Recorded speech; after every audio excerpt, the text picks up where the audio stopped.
Comment bien manger le riz par Albert-Serge Coco, nutrithérapeute. Chers amis, bonjour. Après la célèbre vidéo sur le riz, il est bon ici d'apporter quelques précisions indicatives pour des personnes qui sont aux prises avec la fluctuation du taux de sucre dans le sang ou encore la glycémie. Oui, il faut rappeler ici que un plat de riz moyen, comme nous avons l'habitude de le consommer, c'est l'équivalent d'environ 12 morceaux de sucre qu'on consomme. Oui, entendez bien, un plat de riz moyen, c'est l'équivalent de 12 morceaux de sucre que nous consommons. Donc oui, le riz apporte du sucre dans le sang, c'est une évidence. Mais vous avez sans doute remarqué que lorsque vous consommez du riz, surtout le soir, au petit matin, vous avez une langue pâteuse ou qui pèse. Oui, parce qu'en réalité, le riz, c'est de l'amidon, très riche en amidon, il faut le dire comme ça. Et c'est cet amidon qui est décomposé finalement en sucre simple. Mais le processus, il faut le comprendre.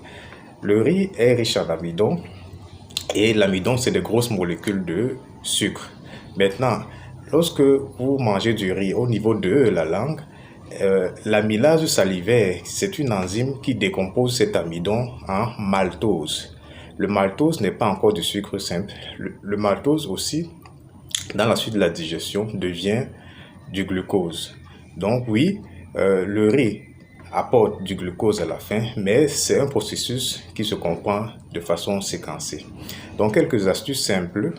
Lorsque vous mangez du riz, même pour des personnes diabétiques, l'une des premières choses, c'est que n'allez pas digérer, entre guillemets, c'est-à-dire n'allez pas vous coucher. Faites une activité physique juste après avoir mangé du riz ou une activité intellectuelle. L'idée, c'est de brûler les énergies en termes de sucre que vous avez consommé. Une deuxième astuce, c'est que lorsque vous faites cuire le riz, faites-le cuire vapeur ou bien encore un peu dur. Oui, parce qu'à ce moment, les chaînes de décomposition de sucre ne sont pas encore au bout. C'est-à-dire que vous serez peut-être au niveau de la deuxième décomposition, l'amidon devenu le maltose. Et à ce moment, c'est moins brutal que de consommer la dernière chaîne de décomposition qui est le glucose. Une autre astuce, de façon générale, manger du riz avec des légumes. Oui, parce que les légumes freinent l'arrivée massive du sucre dans le sang. Voilà comme ça quelques astuces qui peuvent être utiles pour des personnes qui sont aux prises avec la fluctuation du sucre sanguin. Et dernière astuce, ce qui a même déjà été dit, manger du riz généralement avec des légumes. Oui, parce que le riz est très faible en fibres. Ce qui fait que si vous le mangez avec une sauce tomate par exemple, de façon fréquente, alors vous aurez très sûrement un problème de constipation.